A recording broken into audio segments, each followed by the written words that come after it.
Membantah Pendeta Esra Soru tentang Wahyu dan Bunda Maria tidak berdosa dan berbahagia. Gereja Katolik mengajarkan bahwa Bunda Maria tidak berdosa, atau dikandung tanpa noda, imakulata, agar ia layak menjadi Bunda Allah. Pemahaman ini didasarkan pada peranan Maria dalam rencana keselamatan dan ayat-ayat Alkitab. Yang dipahami secara rohani oleh tradisi gereja, dengarkan penjelasan Romo Cafe. Ya, Pater, saya sedikit mau bertanya tentang Maksudnya engkau proses. Katolik dan engkau Protestan? Saya Katolik, Pater. Oke. Tolong ya teman-teman mengidentifikasikan diri karena saya tidak tahu kalian dari mana. Oke. Saya Katolik dari Keva, sekarang di Jakarta, Pater. Saya ingin sedikit bertanya soal Bunda Maria ini, Pater. Proses diangkatnya Bunda Maria ini ke surga melalui Bunda Maria meninggal dulu baru diangkat ke surga, atau langsung diangkat ke surga oleh Tuhan kita? Oke, penting sekali. Yang pertama, bagi kita meninggal, bagi Allah tidak. Oke? Bantu dulu Ginting atau Valentinus. Yohanes 11 ayat 25. Bagi kita ini meninggal, oke? Bagi Tuhan Allah tidak. Yohanes 11 ayat 25.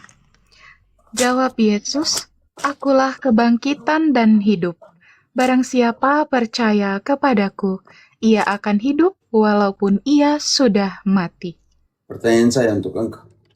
Bagi Allah, kita ini mati atau hidup di situ?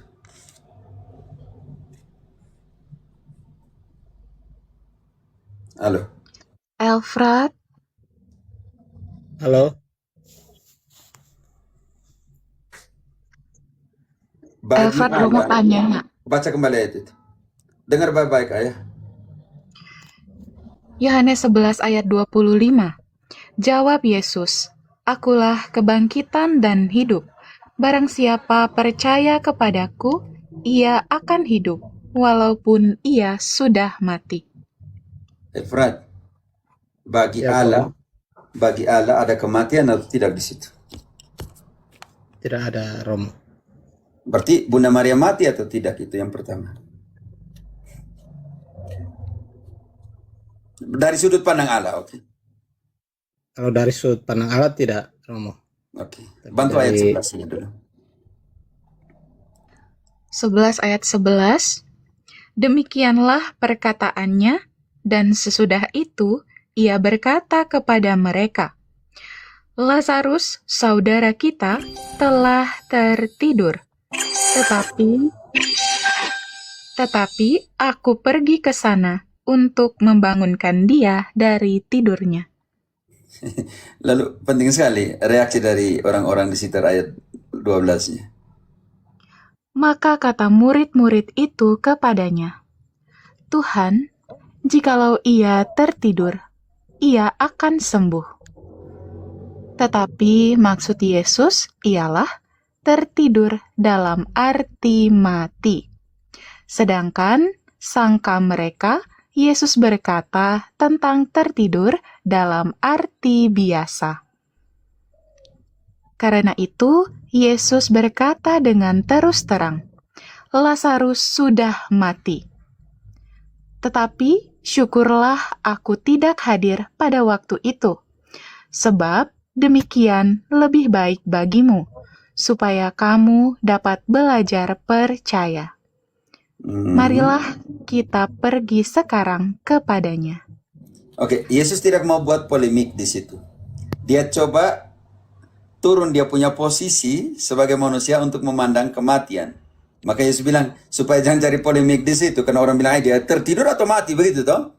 Yesus bilang, supaya jangan terjadi polemik di antara kita. Ya, dia mati, selesai. Tetapi bagi Allah tidak ada kematian. Kenapa? Karena di ayat 25, kita lihat dulu Marta bilang apa. Jika engkau ada di sini, lanjut ayatnya.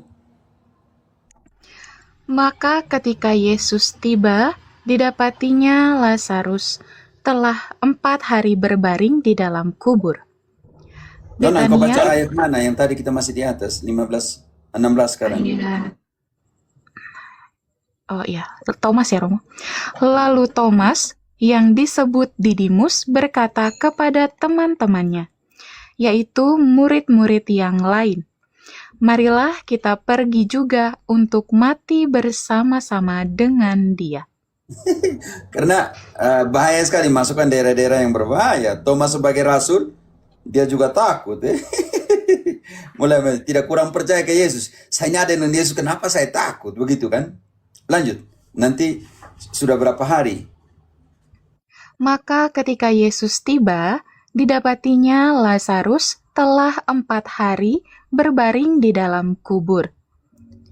Betania terletak dekat Yerusalem. Langsung ke Kira-kira 21 kita. 21 kita langsung tahu bahwa yang pertama 4 hari, oke? Bagi kita mati, bagi Yesus tertidur. Karena nanti ada ketika Yesus bilang keluarlah. Bukan Yesus bilang bukan bangkitlah. ayat 21, maka kata Marta kepada Yesus, Tuhan, sekiranya Engkau ada di sini, saudaraku pasti tidak mati. Karena berpikir secara manusia, kita semua Mati. mati. Sekarang 25, Yesus membalikan itu. Jawab Yesus, Akulah kebangkitan dan hidup. Barang siapa percaya kepadaku, ia akan hidup walaupun ia sudah mati. Ingat, mati menurut kita tapi menurut Allah tertidur. Itu penting sekali. Karena itu ketika dia membangkitkan Lazarus, turun ke ayat 41, 42, 43. Valentinus, engkau siapkan kisah 9. Kita 9 ayat mulai dari ayat 38. Oke, kita lihat perbedaan bagaimana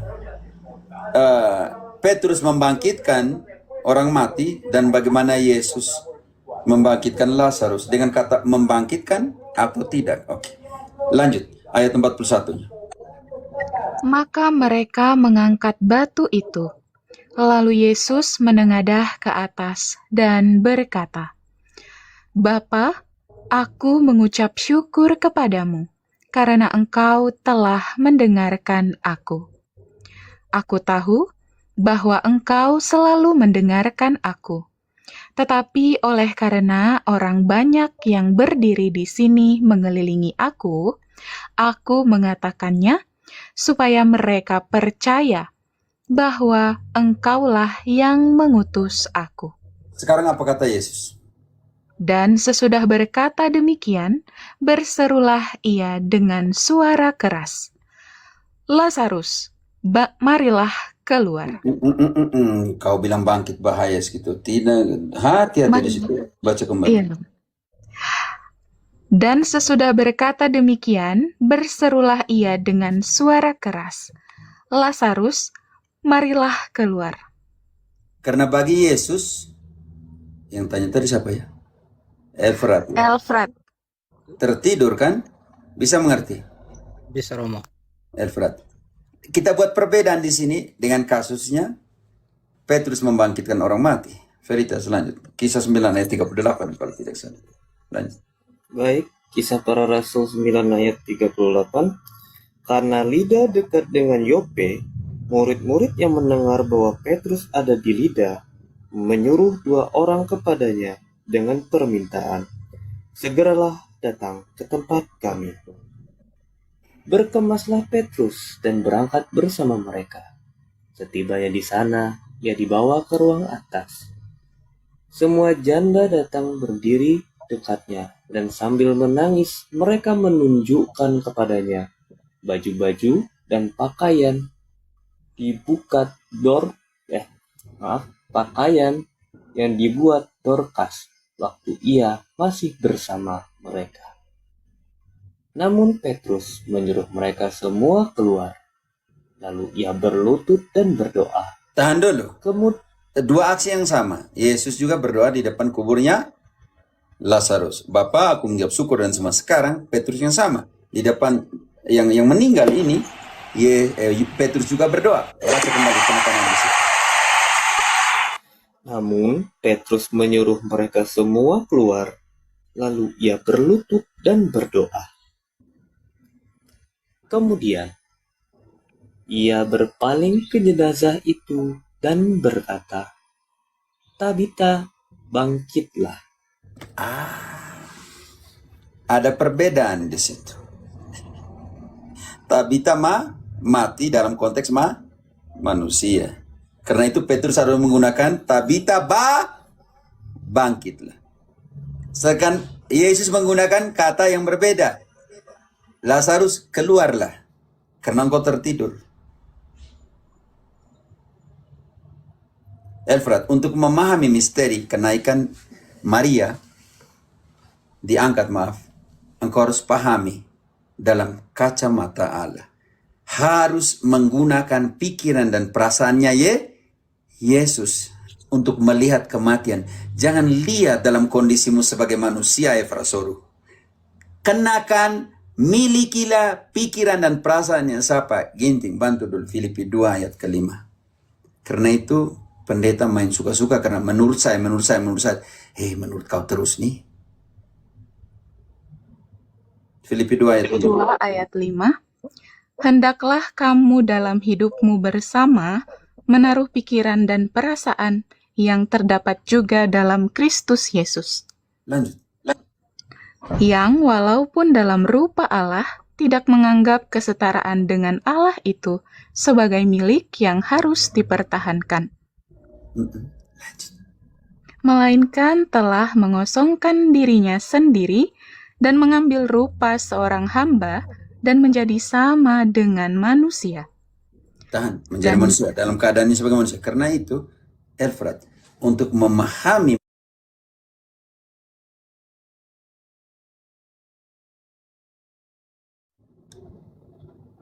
karena ini penting sekali. Tetapi ketika pendeta seperti Efrasori hanya mengatakan menurut saya, atau pendeta yang lain menurut saya, maka Yesus ada di mana? 1 Korintus 2 ayat ke-16. Yesus ada di mana ketika setiap kali mengatakan menurut saya, menurut saya, menurut saya, menurut saya. 1 Korintus 2 ayat 16. 1 Korintus 2 ayat 16. Sebab siapakah yang mengetahui pikiran Tuhan, sehingga ia dapat menasihati dia? Namun kami memiliki pikiran Kristus. Ayat ke-13. Ayat yang ke-13. Kami memberitakan hal-hal ini bukan dengan kata-kata yang diajarkan hikmat manusia, tetapi yang diajarkan Roh, sambil menjelaskan hal-hal rohani kepada orang-orang rohani. Lanjut. Manusia alami tidak menerima apa yang berasal dari Roh Allah. Karena hal itu baginya adalah suatu kebodohan. Ia tidak dapat memahaminya, sebab hal itu hanya dapat dinilai secara rohani. Karena itu ayat ke-16. Milikilah pikiran Kristus, dan siapa yang memilikinya? Sebab siapakah yang mengetahui pikiran Tuhan, sehingga ia dapat menasihati dia? Namun kami memiliki pikiran Kristus. Sekarang terhadap kematian, bagaimana Yesus memahami untuk sampai kepada diangkat ke surga itu tidak mudah penjelasannya.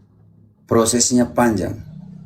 Karena itu saya mau supaya Efrasori bisa naik ke room ini satu kali supaya jangan main tuduh, main dobrak tanpa omong baik-baik. Kau datang ke sini, jangan menggunakan algoritmemu untuk keuntungan di YouTube. Itu tidak baik. Pendeta Efrasoru yang punya pangkat doktor, MTH, apalagi yang semua panjang lebar di situ dia punya YouTube itu. Oke, bagaimana Paulus dan para rasul yang memiliki pikiran Kristus ini memahami tentang eskatologi?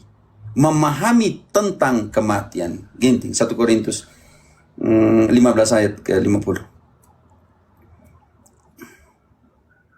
1 Korintus 15 ayat ke-50. Saudara-saudara, inilah yang hendak kukatakan kepadamu, yaitu bahwa daging dan darah tidak mendapat bagian dalam kerajaan Allah, dan bahwa yang binasa tidak mendapat bagian dalam apa yang tidak binasa. Lanjut. Sesungguhnya aku menyatakan kepadamu suatu rahasia. Kita tidak akan mati semuanya, tetapi kita semuanya akan diubah. Sekarang cara mengubahnya butuh berapa lama? Bantu dulu, lanjut. Dalam sekejap mata, pada waktu bunyi nafiri yang terakhir. Sebab nafiri akan berbunyi, dan orang-orang mati akan dibangkitkan dalam keadaan yang tidak dapat binasa, dan kita semua akan diubah. Karena yang dapat binasa ini harus mengenakan yang tidak dapat binasa, dan yang dapat mati ini harus mengenakan yang tidak dapat mati. Dan sesudah... Tahan dulu di situ. Yang binasa ini, kita ini, akan mengenakan yang tidak dapat binasa. Yang mati ini akan mengenakan sesuatu yang tidak dapat mati. Lanjut sedikit. Dan sesudah yang dapat binasa ini mengenakan yang tidak dapat binasa, dan yang dapat mati ini mengenakan yang tidak dapat mati, maka akan genaplah firman Tuhan yang tertulis. Maut telah ditelan dalam kemenangan. Hai maut.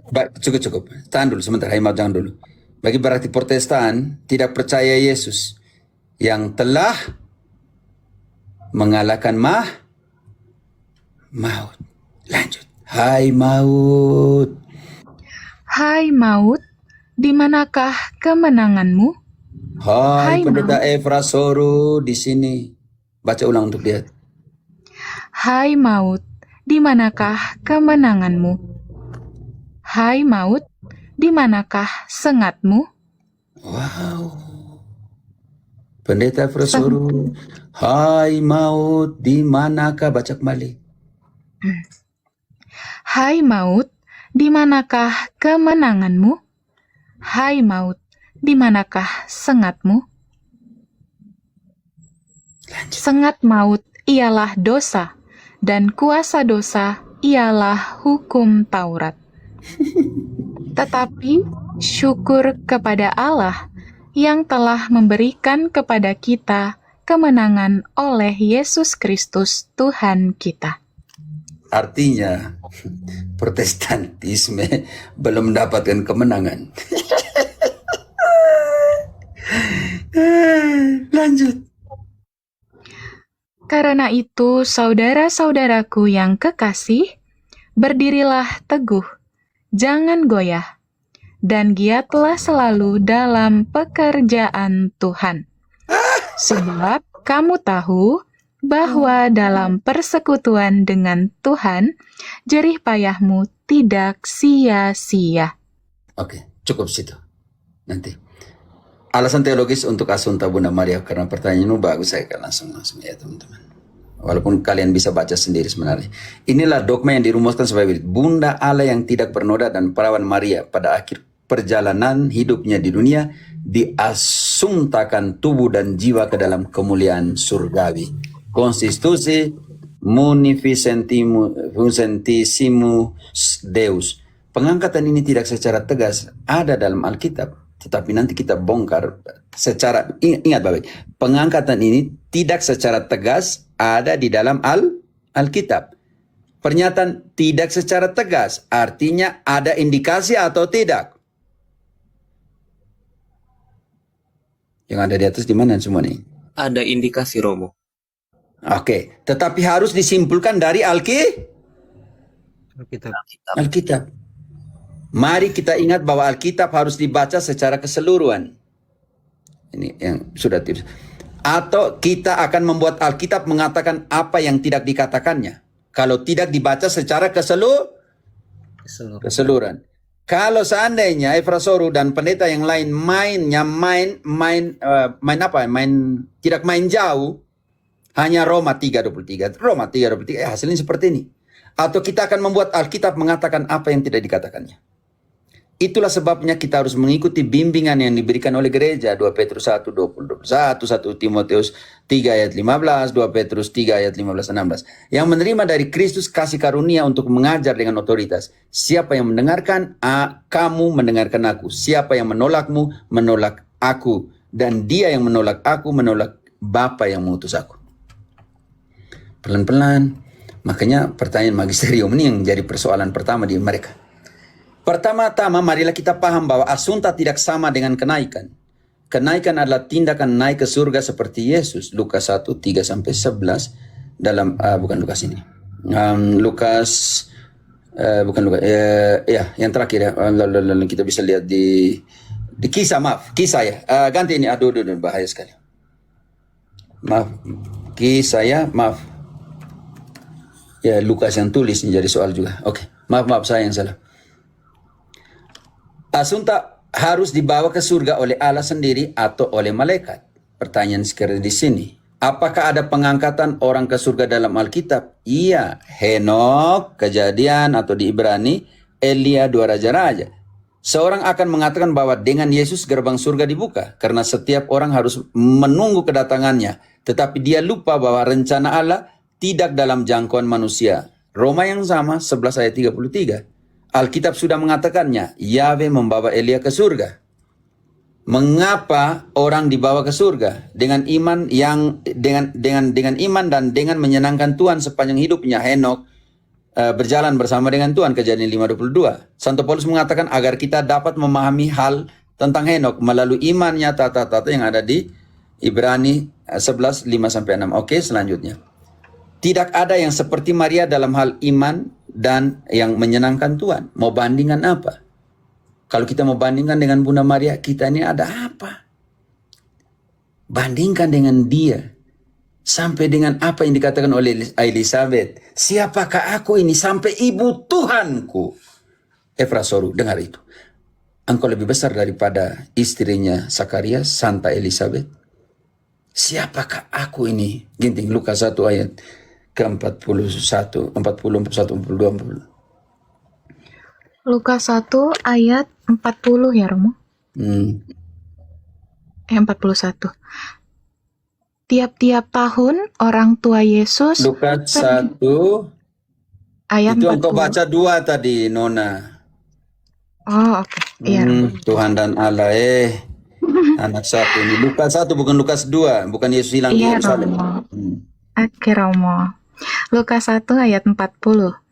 Di situ ia masuk ke rumah Zakaria dan memberi salam kepada Elizabeth. Dan ketika Elizabeth mendengar salam Maria, melonjaklah anak yang di dalam rahimnya, dan Elizabeth pun penuh dengan Roh Kudus. Lalu berseru dengan suara nyaring, "Diberkatilah engkau di antara semua perempuan, dan diberkatilah buah rahimmu. Siapakah aku ini, sampai ibu Tuhanku datang mengunjungi aku?" Siapakah aku ini sampai ibu Tuhanku datang mengunjungi aku? Siapakah aku ini sampai ibu Kyriosku datang mengunjungi aku? Siapakah aku ini sampai ibu Adonaiku datang mengunjungi aku? Siapakah aku ini? Kalau kita pakai prinsip dasar, sola gratia hanya iman, dibenarkan karena iman, diselamatkan karena, sola gratia, dibenarkan karena kasih karunia. Pribadi pertama dalam perjanjian baru menerima kasih karunia itu siapa? Turun ke ayat 28. Ayat 28, ketika malaikat itu masuk ke rumah Maria, ia berkata, Salam, hai engkau yang dikaruniai, Tuhan menyertai engkau. Ke ayat 29. Maria gugup, cemas.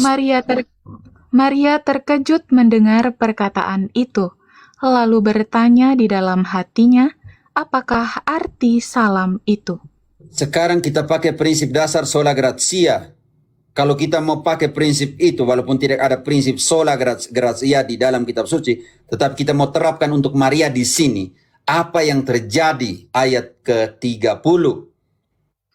Kata malaikat itu kepadanya, "Jangan takut, hai Maria, sebab engkau beroleh kasih karunia di hadapan Allah." Bayangkan, pribadi pertama dalam kitab suci perjanjian baru yang menerima kasih karunia dari Allah. Kalau kita fair dong sedikit protestantisme. Fair dong sedikit para pendeta. Kalau kalian mau pakai di sini sola gratia dibenarkan hanya karena kasih karunia. Di sini loh, baca ayat 30. Pribadi pertama yang menerima kasih karunia. Baca kembali untuk mereka. Kata malaikat itu kepadanya, "Jangan takut, hai Maria, sebab engkau beroleh kasih karunia di hadapan Allah." Beroleh kasih karunia di hadapan Allah. Prinsip dasar di situ. Sekarang ayat ke-35. Valentinus engkau siap 1 Yohanes 2 ayat 3. Tidak, 1 Yohanes 2 ya. 1 Yohanes dulu. 1 Yohanes 3 ayat 5. Kalau 2 ayat 5 atau 3 ayat 5? 2 ayat 5 dulu. Lanjut, Friska. Sekarang ayat 35. Ayat 35. Jawab malaikat itu kepadanya, "Roh Kudus akan turun atasmu, dan kuasa Allah yang Maha Tinggi akan menaungi engkau. Sebab itu anak yang akan kau lahirkan itu akan disebut kudus, anak Allah." Pribadi pertama dalam perjanjian baru yang kita lihat sebagai bait dari Tritunggal Maha Kudus itu Maria, Bunda Maria. Roh Kudus akan turun atasmu Maria. Kuasa Allah yang Maha Tinggi akan menaungi engkau Maria. Di situ ada pneuma, di situ ada theo, sudah 2 pribadi. Sebab itu anak yang akan kau lahirkan akan disebut kudus, anak Allah. Kyrios di situ.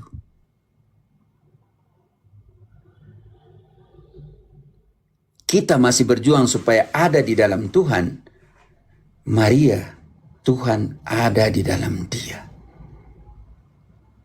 Dan ingat, ketika Tuhan ada di dalam dia atau kita berjuang ada di dalam dia, dalam Tuhan, kita tidak berdosa lagi. Bantu dulu 1 Yohanes 3 ayat 5, bunyinya bagaimana? 1 Yohanes 3 ayat 5. Kamu tahu bahwa ia telah menyatakan dirinya. Oke. Ini penting sekali, oke. Baik.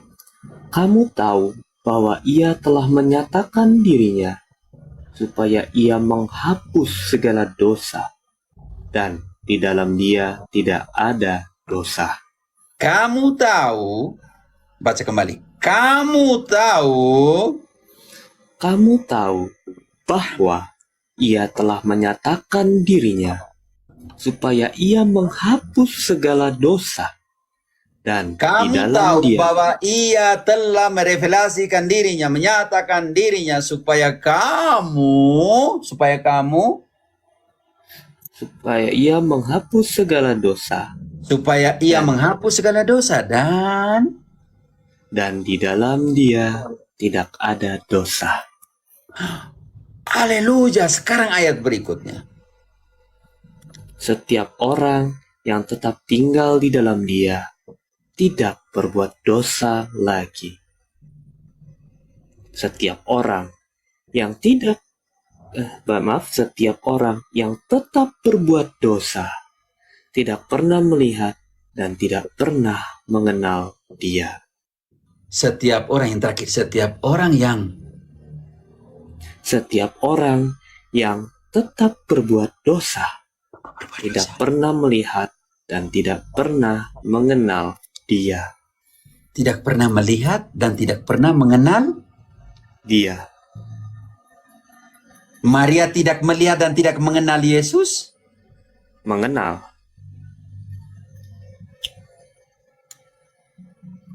Maria tidak membawa Yesus di dalam rahimnya, tidak melahirkannya, tidak menggendongnya, tidak mencarinya ketika dia hilang ketika umur 12 tahun, ketika tidak menemani perjalanannya sampai di salib. Semuanya menemani.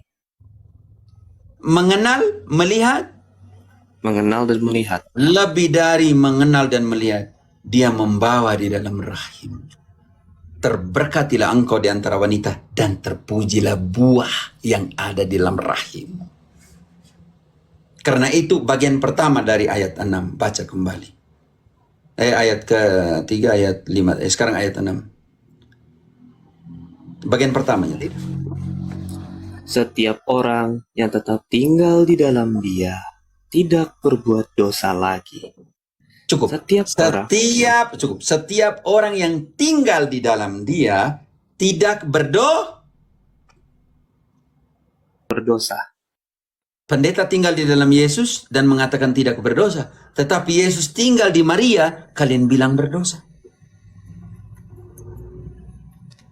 Mana yang dari level, kita pakai tingkatan kekudusan di sini. Kekudusan artinya tidak berdosa di sini. Kita tinggal di dalam Tuhan supaya tidak Berdosa. Sekarang Tuhan tinggal di dalam Maria, kita mengatakan tidak berdosa. Ya. Logika di mana ya Prasoro?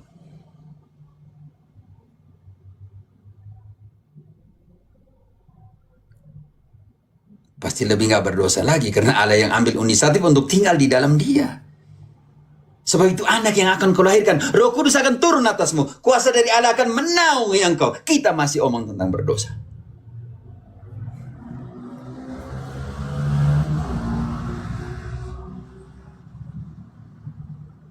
Karena itu untuk sampai asunta kita harus proses panjang. Dan sekarang ketika Yesus sudah ke surga sekarang di kisah di Yohanes 14 ginting ayat 1 sampai 4. Yohanes 14 ayat 1 sampai 4. Janganlah gelisah hatimu. Percayalah kepada Allah, percayalah juga kepadaku. Di rumah Bapakku banyak tempat tinggal. Jika tidak demikian, tentu aku mengatakannya kepadamu.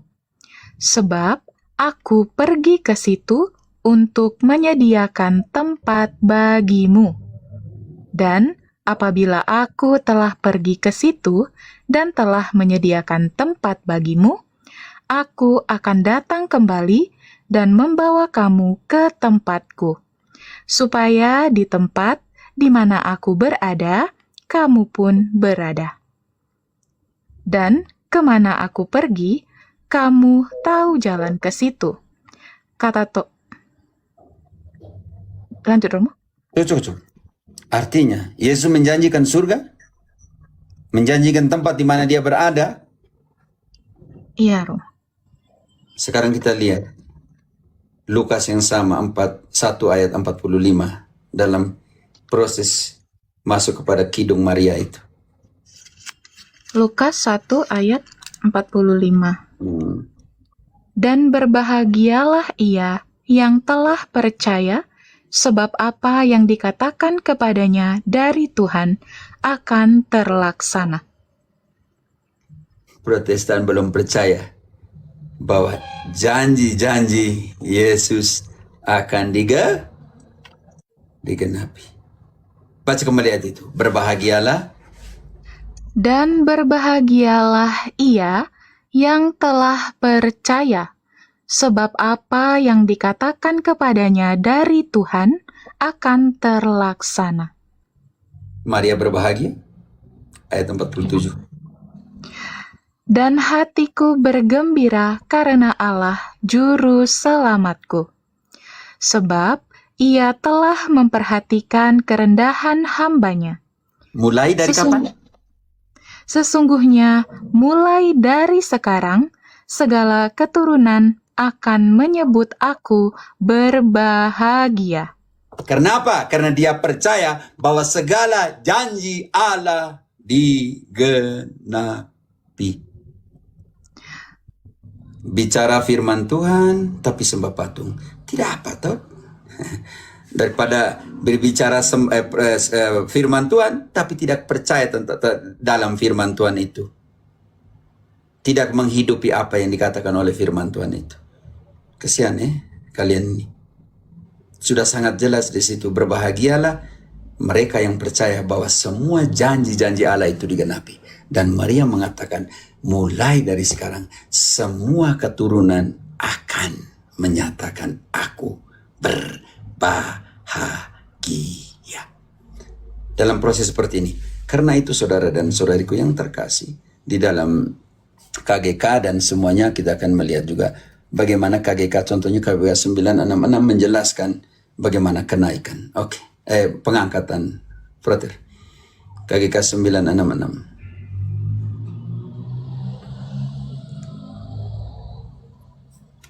KGK, kalau frater tidak temukan yang lain, bantu. Veritas, tolong dek KGK. 966. Berarti buka laptop ya.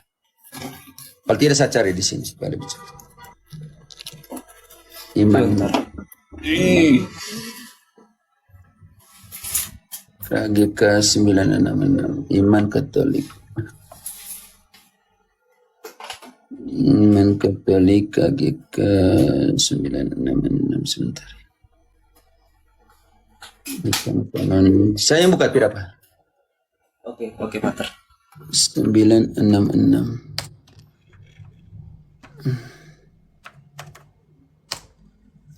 Kalau kalian dari tadi, kalau mau analisa betul, sebenarnya dirangkumkan di KGK di sini. Akhirnya perawan tak bernoda, ingat, perawan tak bernoda. Kita omong sudah tak bernoda dan semuanya tidak berdosa, Tuhan ada dalam dia dan semuanya oke. Yang tidak pernah terkena oleh segala cemar dosa asal, sesudah menyelesaikan perjalanan hidupnya di dunia, telah diangkat memasuk kemuliaan di surga beserta badan dan jiwanya. Ia telah ditinggikan oleh Tuhan sebagai Ratu alam semesta, supaya secara lebih penuh menyerupai putranya. Tuhan di atas segala Tuhan yang telah mengalahkan dosa dan maut. Lumen Gentium 56. Bandingkan pengumuman dogma mengenai Maria diangkat ke surga oleh Paus Pius ke-12 1950. Terangkatnya perawan Maria tersuci, perawan tersuci adalah suatu keikutsertaan yang istimewa pada kebangkitan putranya dan antisipasi dari kebangkitan warga-warga Kristen yang lain.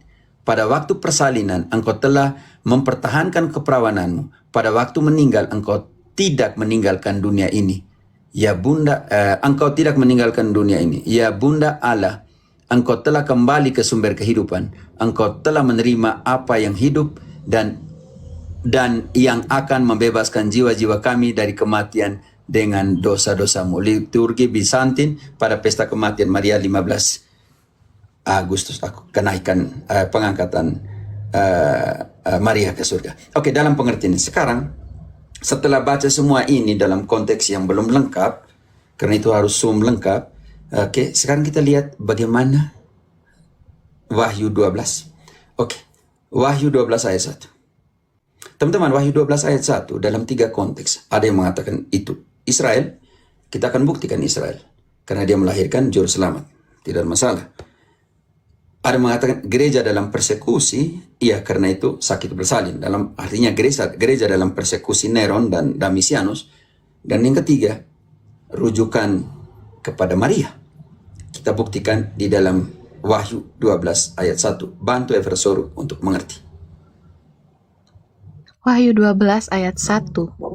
Maka tampaklah suatu tanda besar di langit.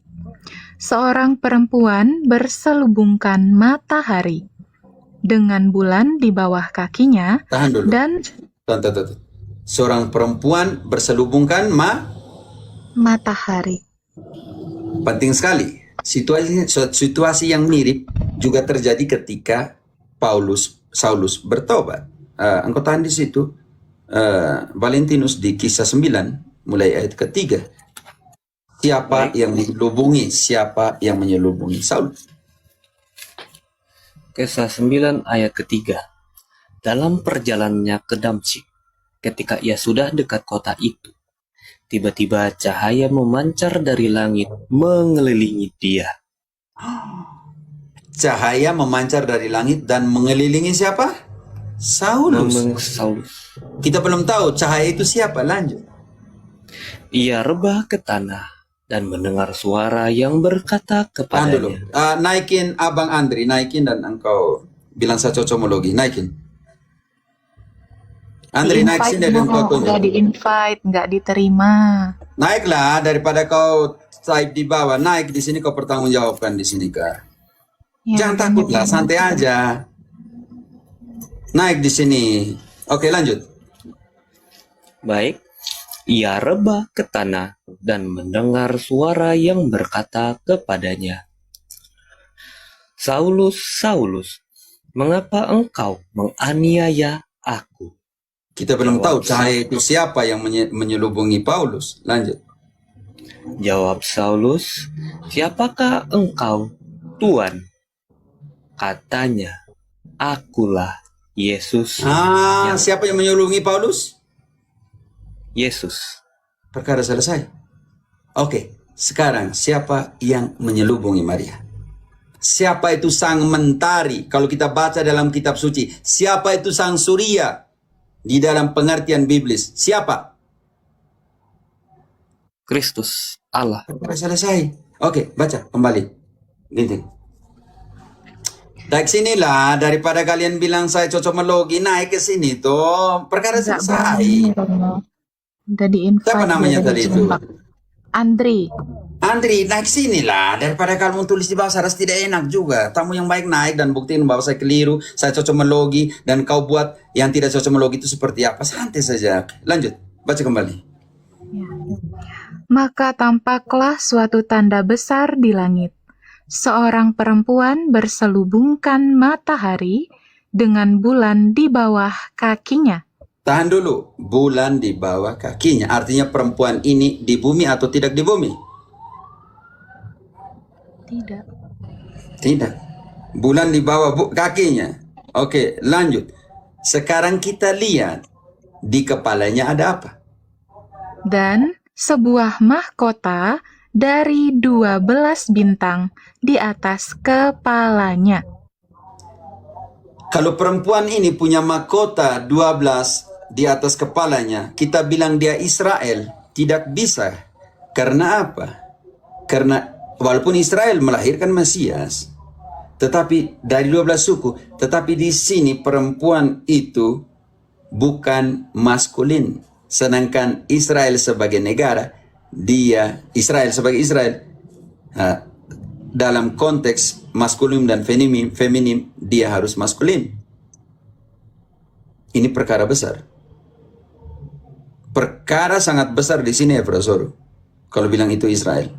Walaupun kita tahu bahwa Mesias lahir dari keturunan Daud. Contoh di dalam angkutan dulu itu Roma 1 ayat ketiga. Yesus lahir dari keturunan siapa? Baik, Roma 1 ayat 3. berapa tadi, Rom? 1 ayat 3. Roma 1 ayat 3. Kita buat, saya mau penafsiran proporsional. Bisa memahami Israel, memahami gereja, dan memahami perempuan ini siapa.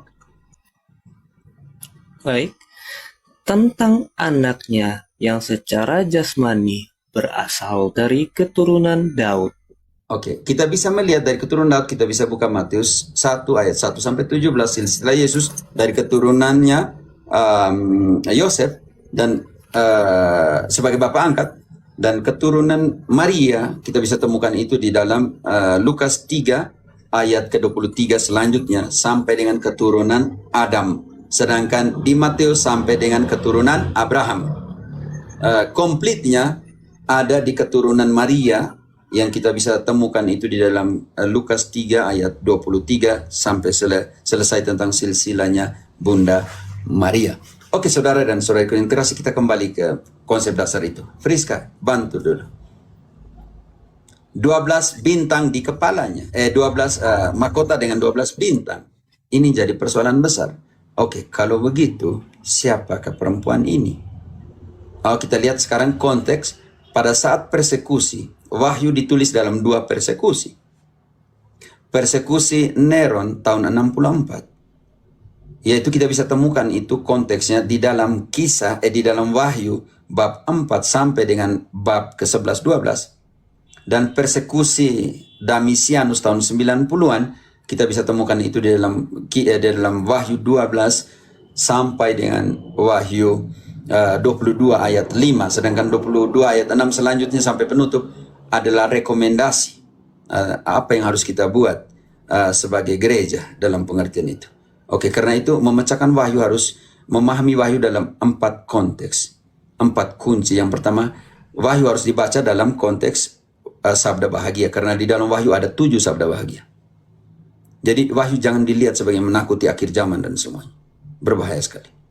Karena itu yang kedua, kita butuh tahu kunci historis. Konteks historis. Wahyu ditulis dalam 2 konteks historis. Neron dan Domitianus. Karena itu di dalam Wahyu 1 ayat 9 kita temukan bahwa wahyu ditulis dalam penderitaan. Aku Yohanes, saudaramu di dalam penderitaan, berada di pulau Patmos. Oke. Yang ketiga adalah kunci simbolik. Karena wahyu memiliki 24 simbol yang harus dipecahkan. Dan yang mengerti itu adalah orang-orang Kristen. Diselubungkan untuk direvelasikan ke orang-orang Kristen. Karena kalau ditulis secara jelas, itu persekusi akan ditambahkan kepada orang-orang Kristen. Dan yang keempat, kunci teologis untuk memahami wahyu. Karena itu omong tentang Kristus dan gerejanya. Memaknai dalam terang teologis wahyu, kitab wahyu itu. Karena itu wahyu tidak bisa ditafsirkan sebagai untuk menakut-nakuti akhir zaman akan datang, simbol tanda 66, apalah ke binatang. Kasihan dong pendeta, kasihan sekali. Sedangkan ada 7 sabda bahagia dalam kitab wahyu. Ini yang harus dianalisa baik-baik. Pendeta Efrosorus, semoga engkau bisa suatu hari kunjunglah. Ada satu buku tentang kitab wahyu di sini, di mana ya teman? Kunjunglah, datang sini, santai-santai lah. Bagus sekali ya wahyu. Saya anjurkan, tapi dalam bahasa Spanyol nih teman-teman, minta maaf. Dia bedah khusus secara wahyu.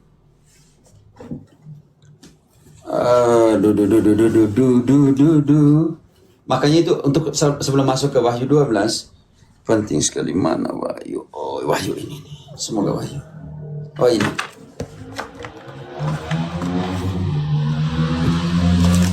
Ini satu buku namanya Apokalipsis, Vision de un Mundo Justo. Visi dari dunia yang lebih adil ya, dalam pengertian itu. Jadi dia wahyu, contohnya kita lihat tadi Wahyu 12.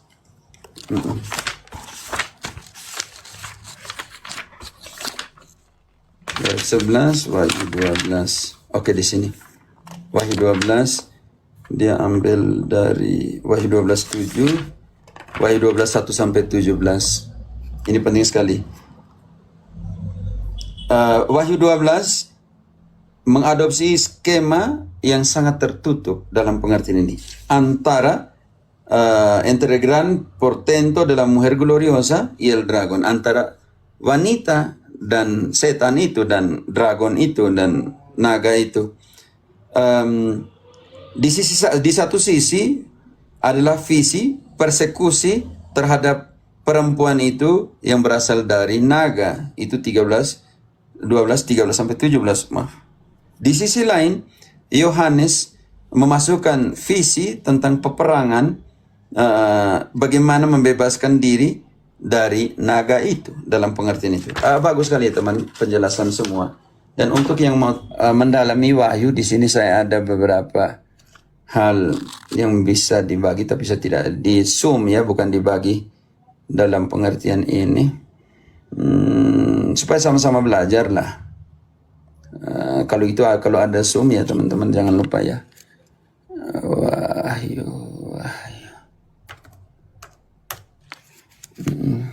Ada edisi khusus Wahyu ya teman-teman ya. Edisi khusus Wahyu numerologi, sebuah studi tentang Wahyu. Ini bagus sekali studinya tentang Wahyu. Katolik memahami kitab Wahyu. Ada sekitar 16 halaman di sini. Itu semua omong tentang Wahyu teman-teman. Tapi yang mau tunjukkan itu ada yang supaya pahamlah tentang Wahyu sedikit, supaya jangan terlalu cepat. Edisi 12, ini edisi 12 ini penting sekali dalam, teman-teman bisa temukan itu di YouTube Epifani. Kitab kebahagiaan, kunci historis, kunci simbolik, dan kunci teologis. Oke. Untuk memahami Wahyu.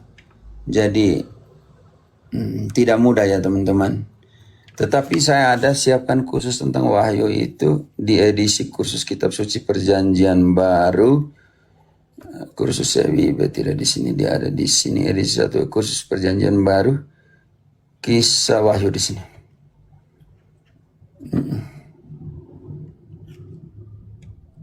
Kitab Wahyu mengungkap arsitek harapan, bukan untuk menakutkan. Membongkar mitos ketakutan dan memahami pesan pembebasan di balik galeri simbol abad pertama.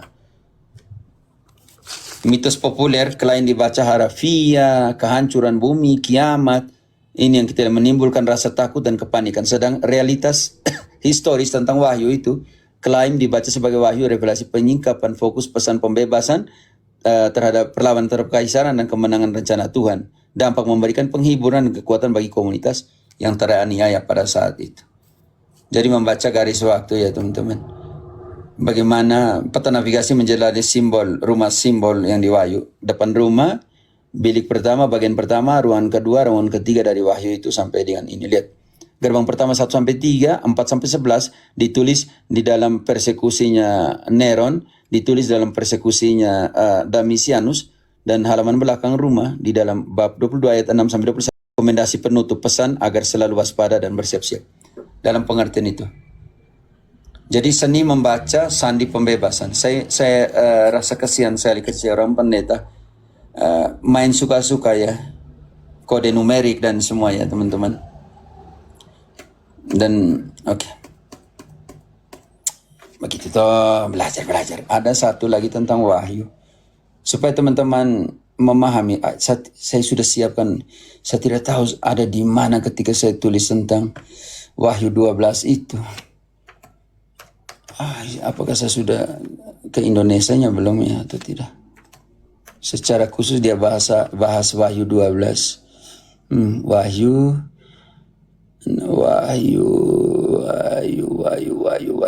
Edisi khusus tentang Wahyu, Ekaristi Wahyu, Misa dan Wahyu. Wahyu 2. Ya omong tentang apa yang sama atau tidak? Cuma sebentar ya teman-teman. Membuka, selubung Wahyu ini juga bagus sekali ya teman-teman. Semoga kalau undangan ke YouTube Epifani lagi apa namanya itu Zoom tentang ini. Saya bilang ini tema sangat bagus karena saya harus bongkar semua pelan-pelan teman-teman, oke? Dan ini tentang Wahyu, oke? Saya ada buat Wahyu perempuan dalam Wahyu 12 itu nanti saya sudah buat, hanya gimana edisi harus cari Wahyu dan 66. Ini penting juga ini Wahyu dan 66 ini pukulan terberat, mengurai sandi apokalipsis ya. Oke teman-teman. Wahyu itu bagus sekali ya. Makanya jangan bilang teror, bukan teror. Pesan inti harapan bukan teror, oke? Ini nih. Membedah visi peperangan Wahyu 12 dan 13. Kubu terang dan kubu gelap dalam pengertian ini ya. Matriks sang naga dan semuanya. Teman-teman kita bisa lihat proses itu ya. Oke. Wahyu itu bagus untuk dianalisa. Wahyu edisi 12 bukan. Saya ada tulis khusus tentang buat khusus tentang Wahyu 12. Tapi tidak apa. Oke, kita bedah pelan-pelan itu Wahyu. Jadi teman-teman saya berjuang untuk memahami belajar tentang wahyu ini. Jadi ketika Efra Soro buat algoritmanya di YouTube untuk seperti itu, saya bilang kau datang ke sini toh Efra Soro supaya kau buka semua data, kita buka juga data biblis. Oke. Sekarang kita lihat bahwa bagaimana situasi. Kita sekarang baca ayat 2-nya, Ginting. Wahyu 12 ayat 2, ia sedang mengandung dan dalam keluhan dan penderitaannya hendak melahirkan. Ia berteriak kesakitan. Tahan di situ, karena ingat bahwa konteks itu konteks historis. Wahyu itu ditulis dalam persekusi. Karena itu di situ titik terang mengatakan bahwa perempuan dalam simbol gereja. Karena wahyu ditulis dalam situasi seperti apa, Valentinus? Bantu dulu Wahyu 1 ayat ke-9. Baik. Wahyu 1 ayat ke-9. Aku Yohanes, saudaramu yang dalam Yesus ikut serta dalam kesusahan, dalam kerajaan, dan dalam ketekunan, berada di pulau yang bernama Patmos, karena firman Allah dan kesaksian Yesus. Oke, jadi wahyu ditulis dalam situasi, dalam konteks historis, penderitaan dan penganiayaan. Karena itu di situ, di ayat 2 mengatakan ini simbol dari gereja yang mengalami penderitaan. Penderitaan. Oke, lanjut terus. Sekarang kita lihat ke ayat 5. Di situ penting sekali memahami Mariologi di dalam ayat 5. Saya mau tekankan di situ. Ayat 5, maka ia melahirkan seorang anak laki-laki yang akan menggembalakan semua bangsa dengan gada besi. Tiba-tiba anaknya itu dirampas dan dibawa lari kepada Allah dan ke tahtanya. Pertanyaan saya di situ. Gereja melahirkan Yesus, Valentinus? Elfrat, gereja melahirkan Yesus? Tidak, Romo. Tidak, Romo. Gereja didirikan oleh Yesus. Sedangkan di ayat 5 sangat jelas bahwa perempuan itu melahirkan seorang Raja. seorang raja. Sekarang kita bongkar, Valentinus. Lukas 1 ayat ke-31.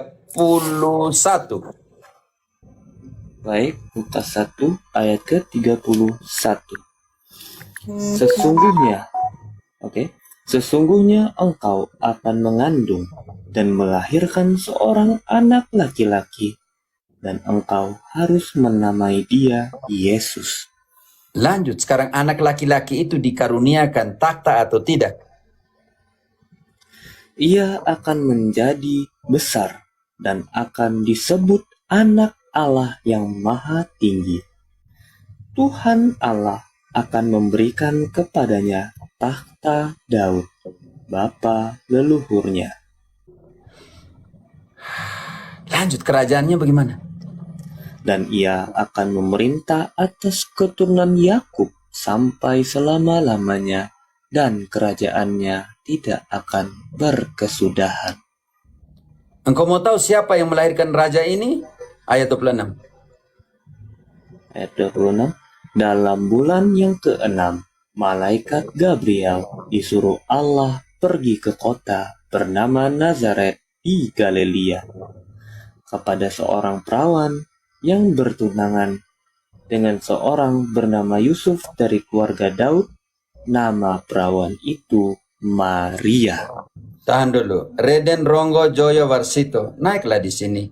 Perempuan berselubungkan matahari, kakinya injak bulan, mahkota 12 lambang gabungan umat Allah. Kau tunjukkan ayatnya di situ bahwa itu umat Allah. Kau tunjukkan di situ. Naiklah, santai aja. Ayat 5 dibaca ulang, Priska. Naiklah daripada kau pas. Teman-teman melihat kalau sudah pas, copy pas sudah 2-3 kali, mute-kan saja. Oke.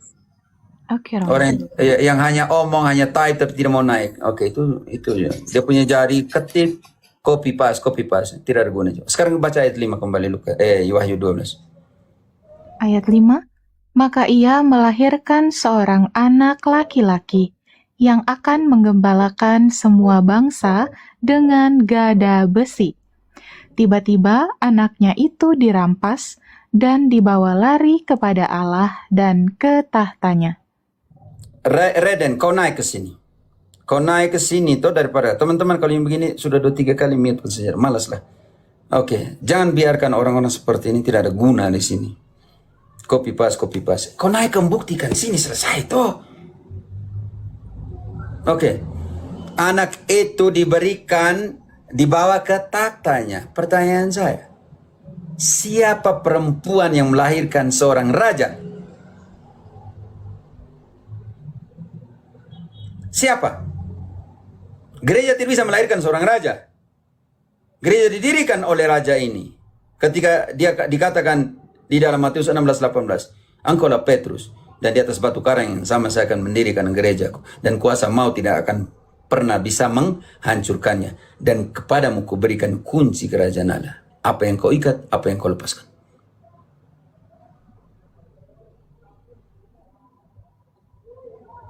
Ini penting sekali ya teman-teman, saudara dan saudariku yang terkasih. Kalau itu buktikan seorang perempuan yang melahirkan seorang raja. Kita konsentrasi di ayat itu dulu. Siapa perempuan yang melahirkan seorang raja ini? Jangan bilang gereja. Sejak kapan gereja melahirkan Yesus? Kalau kita pakai analisa di situ. Dan di situ dia punya 12 mahkota.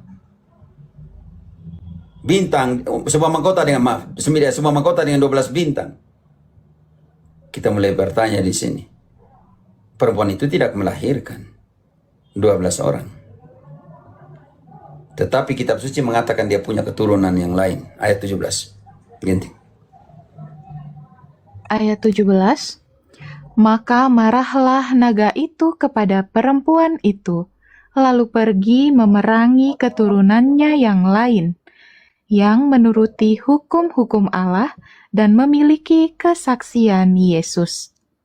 Keturunan punya 2 kriteria di situ. Yang pertama, memiliki hukum-hukum Allah, dan yang kedua, memiliki kesaksian Kristus. Yesus. Kita analisa keturunan seperti apakah dari perempuan itu.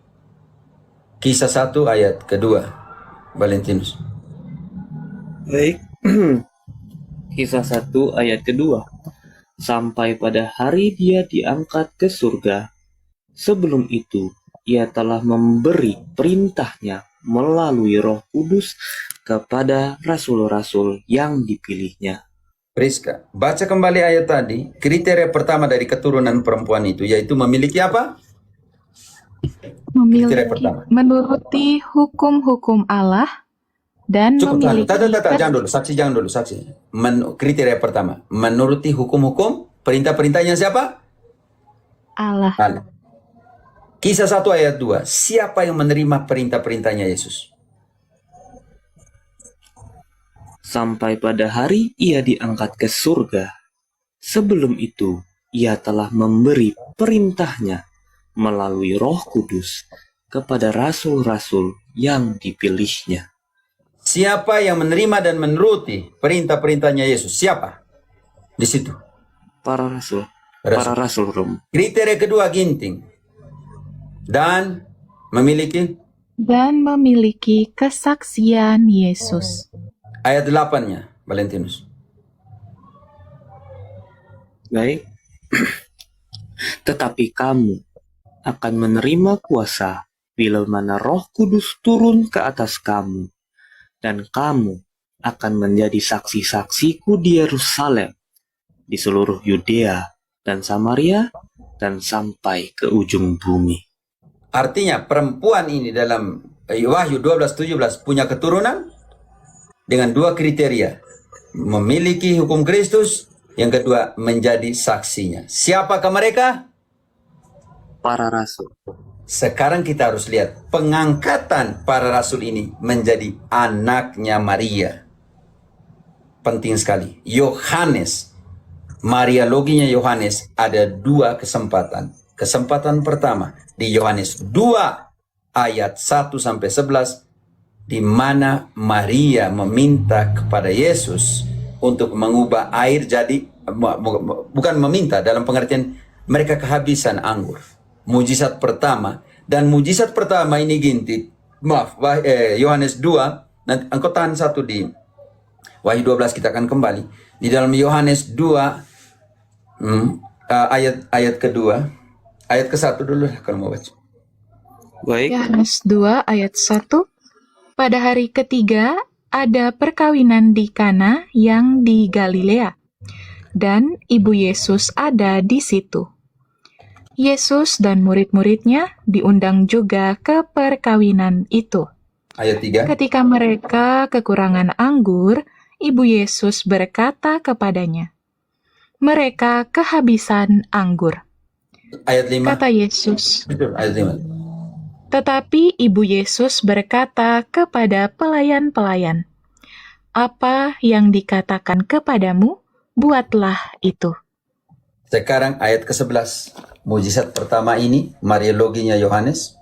Mujizat pertama ini membuat apa? Hal itu dibuat Yesus di Kana yang di Galilea, sebagai yang pertama dari tanda-tandanya, dan dengan itu ia telah menyatakan kemuliaannya, dan murid-muridnya percaya kepadanya. Dan karena tanda pertama itu, murid-muridnya percaya Kepadanya. kepadanya. Sekarang kita analisa kesempatan kedua di Yohanes 19 ayat 26-27.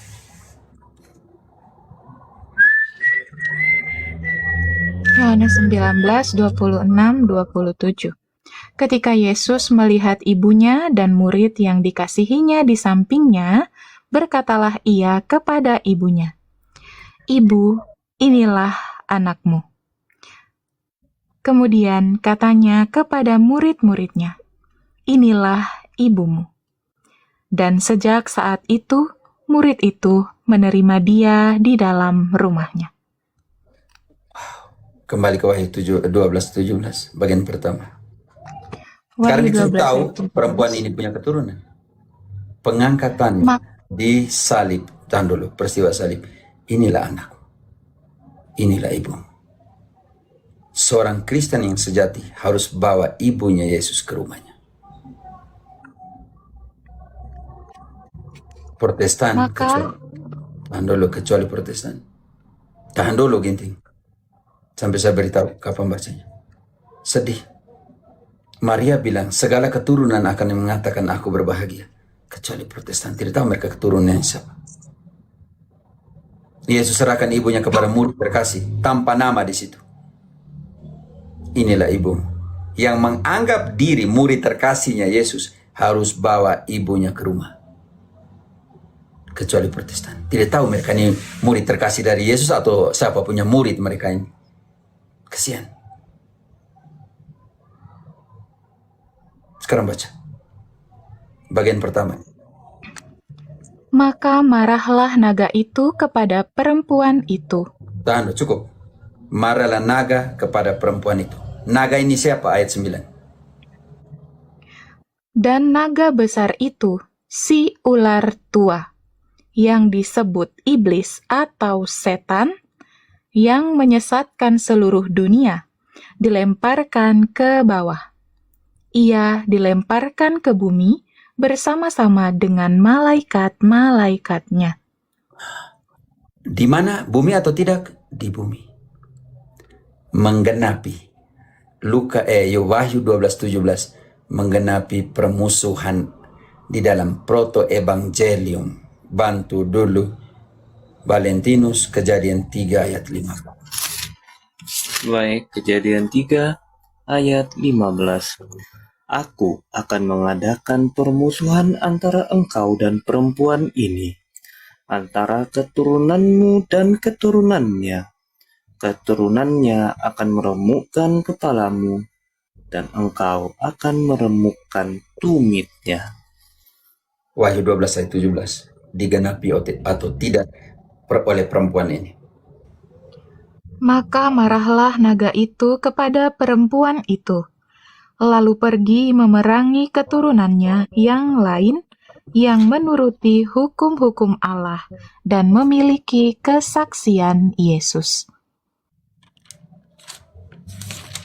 Dan siapakah iblis ini? Siapakah naga ini? Maaf, ayat 9 tadi. Iblis. Iblis.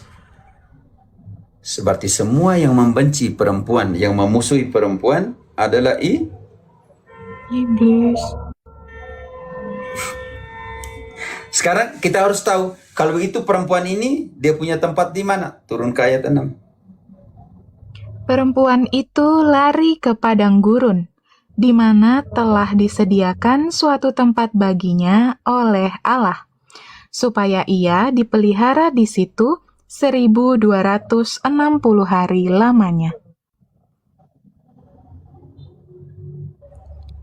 Tempat yang apa? Disiapkan? Telah disiapkan Allah. Allah yang menyiapkan tempat bagi perempuan itu? Iya. Penting sekali. Matius 20:20, Valentinus Matius 20:20, saya masih lihat di sini. 20.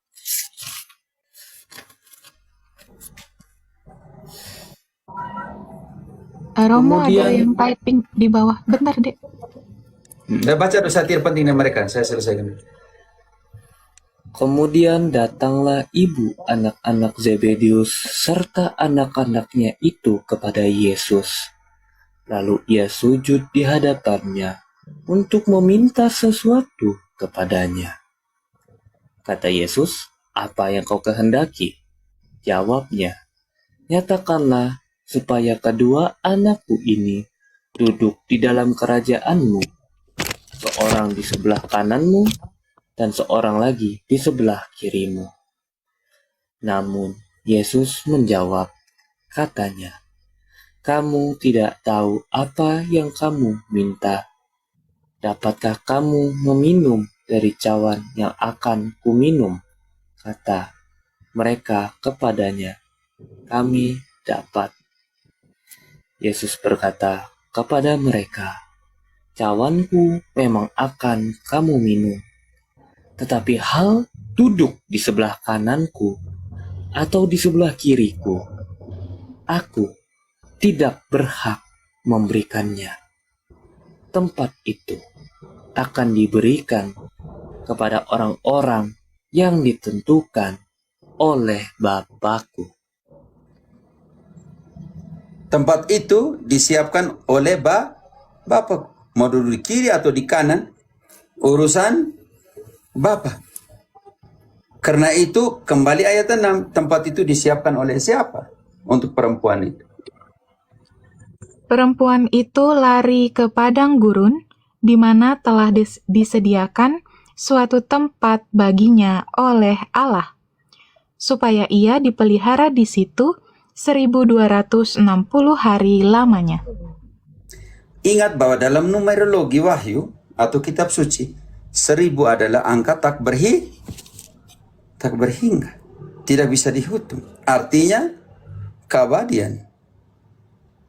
Pertanyaan saya, dia dibawa ke sana dengan cara seperti apa? Sekarang kita masuk ke ayat 14. Kepada perempuan itu diberikan kedua sayap dari burung nasari yang besar, supaya ia terbang ke tempatnya di padang gurun, di mana ia dipelihara jauh dari tempat ular itu, selama 1 masa, dan 2 masa, dan setengah masa. Pertanyaan saya, tempat itu jauh dari ular atau tidak? Jauh. Kalau begitu, padang gurun tidak bisa. Karena apa? Karena justru di padang gurun, kita lihat bahwa di padang gurun, orang Israel digigit oleh ular atau tidak? Digigit ular. Tidak logis. Tempat di padang gurun, tetapi jauh dari ular. Hanya satu tempat yang tidak ada ular lagi. Dan ular itu siapa? Iblis.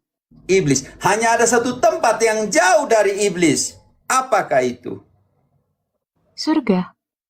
Perkara selesai. Perkara selesai. Kalian percaya bahwa Elias naik ke surga dengan kereta api. Kalian percaya bahwa Henok diangkat ke surga. Tapi untuk percaya bahwa Maria diangkat ke surga, kalian tidak percaya. Perkara selesai. Analisa di situ, baca kembali ayat 14. Apakah tempat itu ada ular atau jauh dari ular-ular? Tidak ada iblis di sana. Kepada perempuan itu diberikan kedua sayap dari burung nasari yang besar, supaya ia terbang ke tempatnya di padang gurun, di mana ia dipelihara jauh dari tempat ular itu selama 1 masa dan 2 masa dan setengah masa.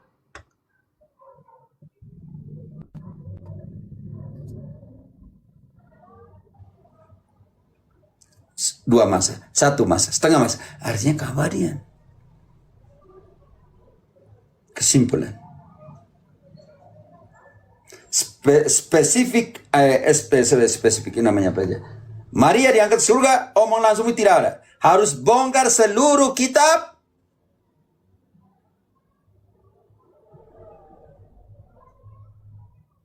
Harus bongkar seluruh kitab suci. untuk memahami asuntanya Maria.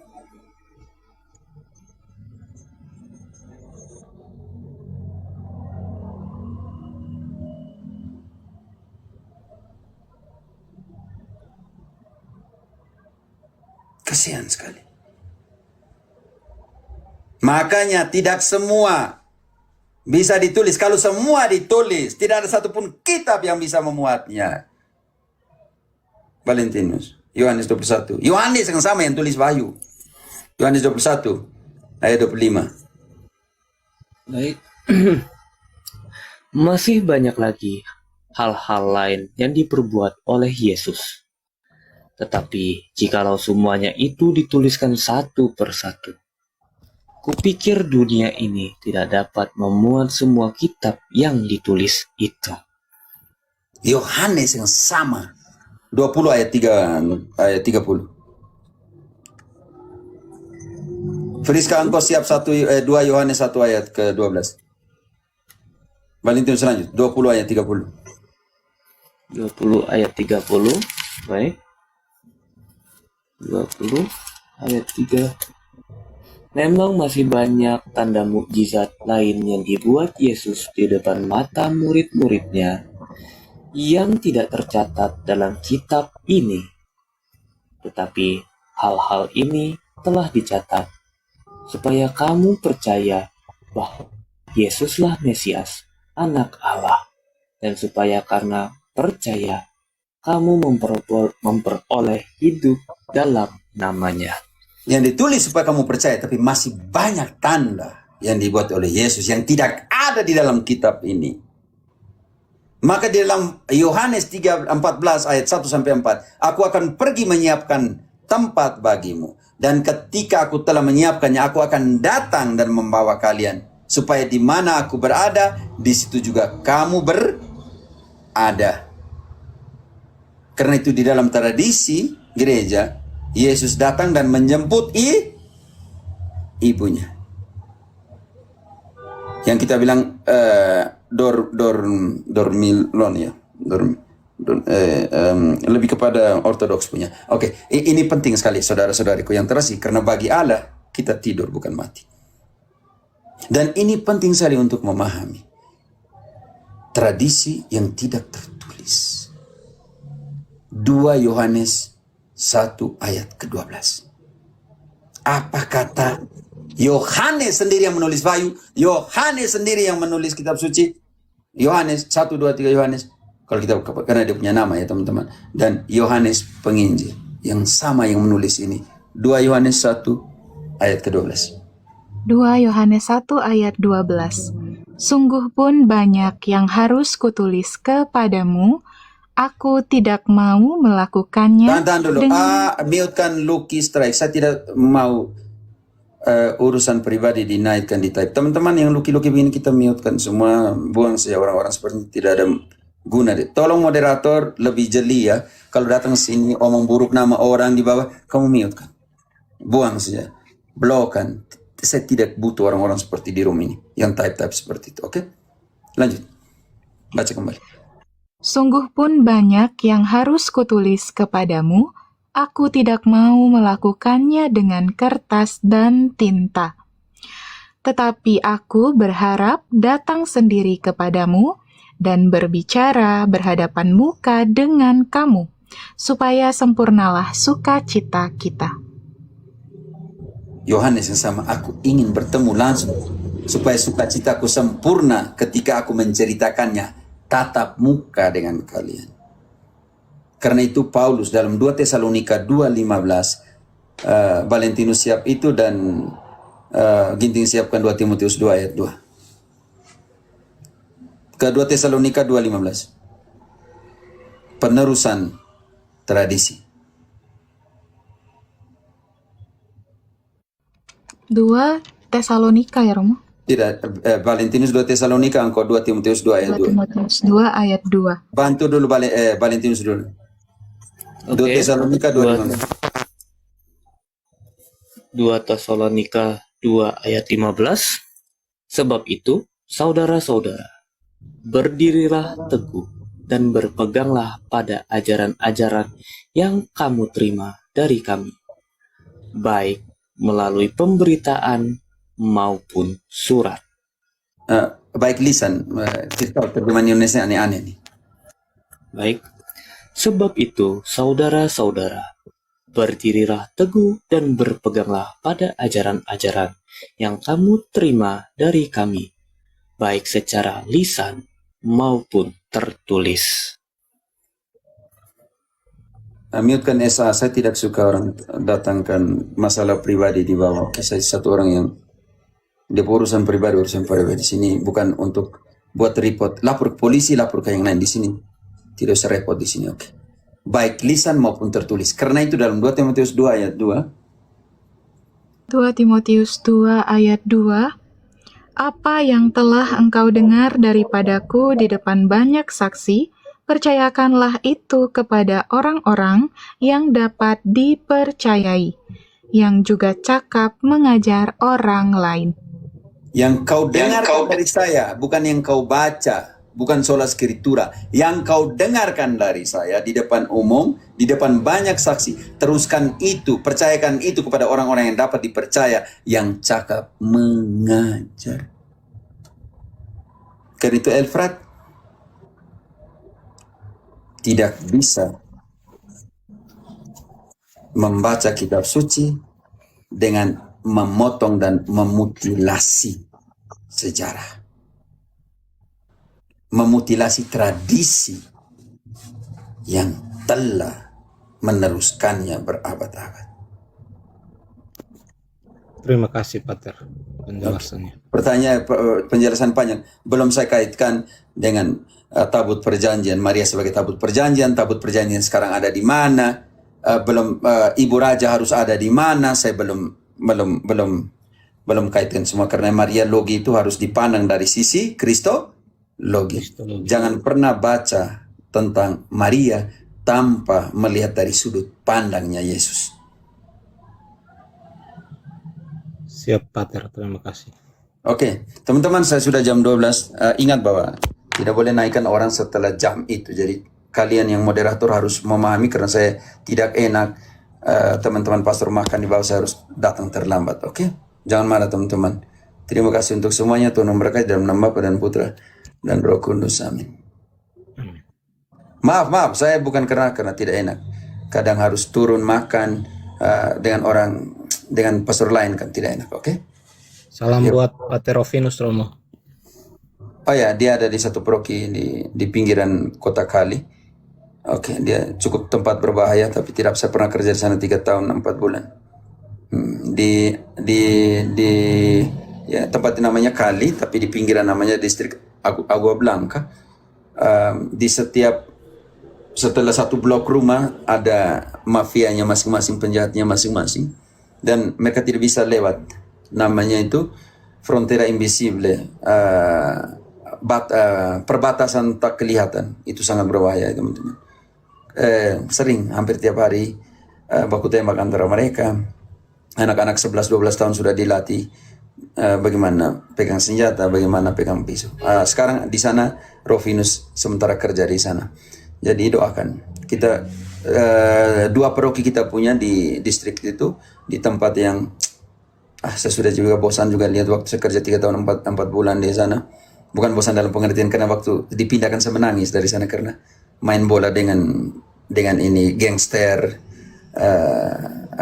lucu ya. Main dengan gangster tuh klub yang terima gol pertama harus buka di baju karena untuk membedakan kostum. Jadi saya rasa risih juga, tapi itulah situasi pastoral.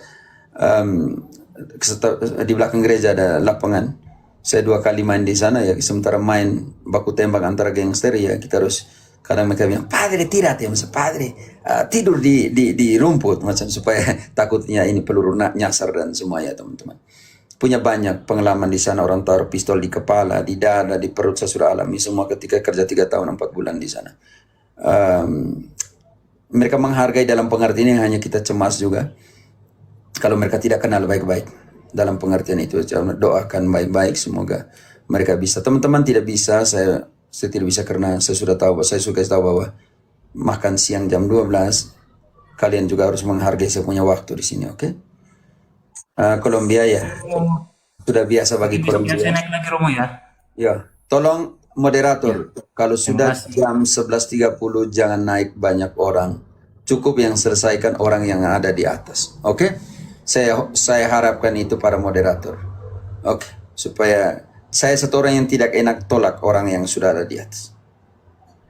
Karena itu, Roland, saya kasih kawannya 2 menit, 3 menit, pertanyakan di sini. Supaya tidak enak kalau sudah di atas. Romo, saya ingin pamit ya Romo. Pertanyaan tapi mungkin cuma 1 saja karena salam dari Surabaya, dari paroki Gembala yang Baik. Oke. Saya mau Kalau tanya gembala yang baik ya sepeda punya tidak? pas di sini Romo paroki ini Romo Aji.